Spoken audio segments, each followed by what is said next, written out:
It's very funny when you see a lot of women thinking that they are going to marry a rich man. For me, where I don't really have a problem with that. It's not an issue because it's what they want is their opinion. But I think it's something that women has to be educated about that, especially the younger generation.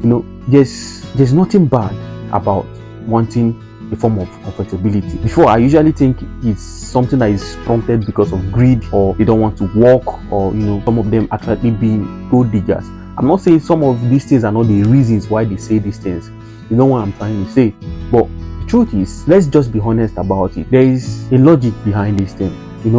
First of all, wanting to marry someone who is financially successful isn't automatically wrong. It's not a wrong thing. I'm not saying it's something that is wrong. But one thing is very, very sure, because marriage from time immemorial has, never only been based on love alone. But there are also other things people do consider, such as, personality, values, education, family background, ambitions, and financial stability. A very long time, this has been reasons why people get married. You should also understand that most of these women are coming from a struggling family where their father sometimes cannot even provide for what they need, their basic needs. They tend to always want to go for a partner who can provide a more comfortable and secure lifestyle in which they couldn't get from their family, from their parents. At this stage, money affects their thinking when it comes to choosing a partner. And we should also understand that money affects everything about marriage: where you live, how you raise your children, the healthcare, the education, travel, the businesses, the opportunities, even the kind of stress you experience as a couple.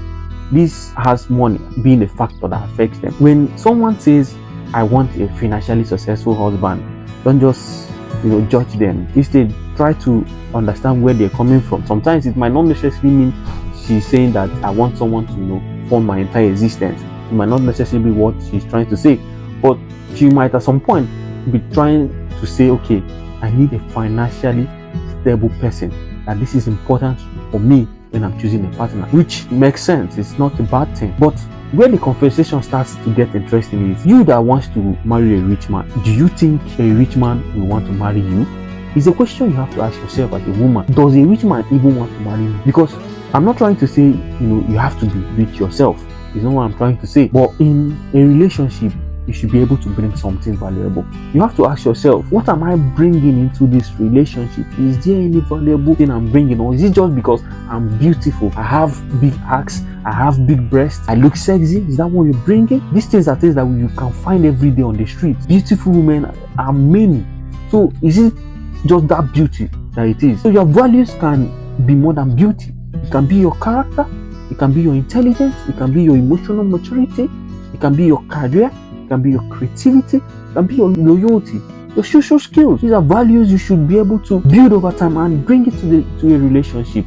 Because at this point, a wedding man is not just looking at another rich person or another wealthy person, but he might be looking at these little values that can add something to his own life. And that's the part that most women tend to miss. So you don't necessarily have to match someone's bank account, but you should always know that you have to bring in something of your own that is valuable, that will make that relationship gel. And this kind of mindset also has a dangerous part of it, because if your entire dream becomes, I just need to marry a rich man, you become completely dependent on this individual, that you at some point, even in 6 months, you've made decision to get married, in 3 months, because he's wealthy, and this person starts to control everything about you.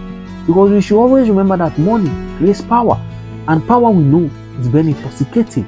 So don't be surprised when your partner, who controls all the money, starts to enormously control all your choices you make in life. And that time now, you say, he's controlling me. You want the world to come and save you, when you've made the bad choice of only basing your criteria on financial stability. So that's why, as a woman, in as much as you want financial stability, financial security, you shouldn't give up your independence for it. A woman can desire a wealthy husband, and at the same point, she should endeavor to develop her own skills, her own career, her own business, investments, and even financial knowledge. So the goal shouldn't be, I need a rich man to save me. It shouldn't be that at all. Instead, the goal should be, I want a successful partner, and together we can build an even better life. That should be the goal that you set. Is it logical to want to marry a rich man when you're not rich yourself? Yes, it's logical, but you have to be realistic about it. Because what I mean by realistic is, what are you bringing to that relationship? What is the value that this person, this rich man, will see and say, yes, I want to marry you, apart from just being beautiful? What else are you bringing? Apart from going to do your BBLs, going to do liposuction, what else will you bring to that relationship that this man can see and say yes? So you have to work on yourself as a woman too. In as much as you don't want broke men, you also have to have something tangible to bring to the relationship. I'm not saying there is anything wrong with wanting comfort, stability, and financial successful partner. I'm not saying anything is wrong about that. But one thing you should always know is that don't make wealth your only qualification. If you make wealth your only qualification, you are doomed for life. Because a rich man can give you a luxurious lifestyle and still give you the most miserable marriage you've ever seen. Sometimes the most valuable thing isn't just about finding someone who has everything. No, it's about finding someone who has the character, who has the ambition and the willingness to build with you. What do you think about this? Would you rather marry someone primarily because they are wealthy, or does money only matter after love, character, and compatibility? Drop your opinion in the comment section, and please try to be respectful when you're making your opinion. Thank you.